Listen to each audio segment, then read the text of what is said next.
Ma'am, taga-asa ka, ma'am? Dili gyud malimtan sa inahan nga si Marilu Morales ang pagbusikan sa bomba sa entrance sa pantalan sa Sasa nga niadtong tungura duha ka semana pa lang ang iyang anak nga si John Mark. Mato di Marilu, pasahero sila sa barko gikan Manila dihang mibusikan ang bomba nga gikamatay sa iyang bana ug usa pa ka anak. 17 ang natalang namatay niadtong higayuna. Apil na ang upat ka pulis ug madre ug 56 ang naangol. Ang kami Manila, buong pamilya ni niya akong hindi pagawas namin.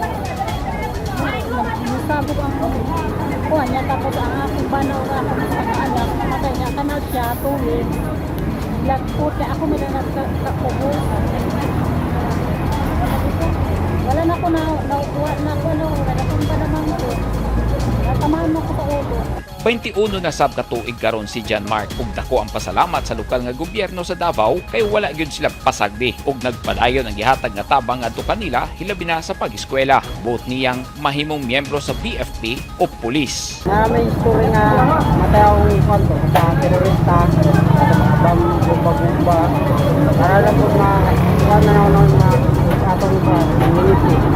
Miduyog sa mga survivors sa wharf bombing sa paghinumdom si Davao City Mayor Sebastian Baste Duterte na hangtod karon dili gihapon mo kumpiyansa og nagpabiling hugot ang seguridad sa Davao. Nanawagan sab kini sa mga Davaoenyo nga ipatigbabaw ang culture of security.